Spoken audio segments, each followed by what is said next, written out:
రాష్ట్రంలో చలి పంజా విసురుతుంది. ఉష్ణోగ్రతలు తగ్గిపోయి చలి తీవ్రత పెరిగింది. పలు చోట్ల సాధారణ కంటే తక్కువగా నమోదయ్యాయి. వచ్చే 3 రోజులు కూడా రాష్ట్రంలో ఇదే పరిస్థితి ఉంటుందని వాతావరణ శాఖ తెలిపింది. ఆదిలాబాద్లో 8.7 డిగ్రీల కనిష్ట ఉష్ణోగ్రత నమోదైంది. మెదక్లో 12, హన్మకొండలో 12.5, రామగుండంలో 13.4, నిజామాబాద్లో 13.9, దుండిగల్లో 14.8, ఆకింపేటలో 17.4 డిగ్రీల ఉష్ణోగ్రత నమోదైనట్లు పేర్కొంది. నిజామాబాద్ జిల్లా పర్యటనకు వచ్చిన భారీ నీటిపారుదల శాఖ మంత్రి ఉత్తమ్ కుమార్ రెడ్డిని ఆర్మూర్ ఎమ్మెల్యే పైడి రాకేష్ రెడ్డి శాలువాతో సన్మానించి స్వాగతం పలికారు. అనంతరం శ్రీరామ్ సాగర్ ప్రాజెక్టుపై సమీక్ష సమావేశంలో పాల్గొన్నారు. నియోజకవర్గంలోని పలు ఎత్తిపోతల నిర్మాణం, మరమ్మతుల పనులకు నిధులు విడుదల చేయాలని మంత్రికి వినతి పత్రం అందజేశారు.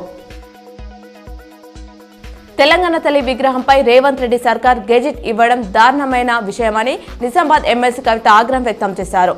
ప్రభుత్వం ఎన్ని జీవోలు ఇచ్చినా, ఎన్ని కేసులు పెట్టినా ఊరూరా ఊరేగించి మరి మా ఉద్యమ తల్లిని నిలుపుకుంటామన్నారు.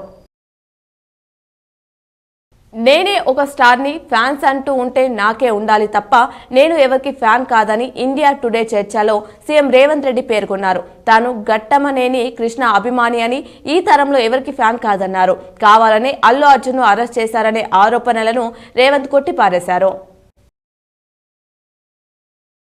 నేడు Nizamabad rural MLA doctor Bhupath Reddy Dharpally మండలం నడిమితాండా దర్పల్లి డిచ్పల్లిలో పర్యటిస్తున్నారు. పలు ఆలయాల్లో ఆయన ప్రత్యేక పూజలు చేసి అభివృద్ధి కార్యక్రమంలో పాల్గొన్నారు. ఫార్ములా ఈ రేస్ వ్యవహారంలో మాజీ మంత్రి కేటీఆర్ పై కేసు నమోదు చేసేందుకు ఏసీపీ రంగం సిద్ధం చేస్తుంది. విచారణకు ఇప్పటికే గవర్నర్ గ్రీన్ సిగ్నల్ ఇచ్చారని తెలుస్తుండటంతో త్వరలోనే ఆయనకు నోటీసులు జారీ చేయనున్నట్లు సమాచారం.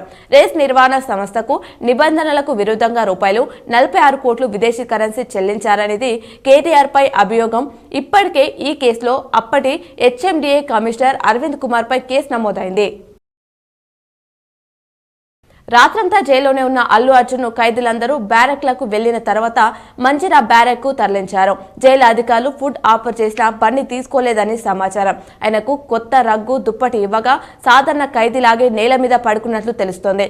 14 రోజుల రిమాండ్ విధించినప్పుడు న్యాయాధికారి ఆయనను ప్రత్యేక ఖైదీగా పరిగణించాలని ఆదేశించారు.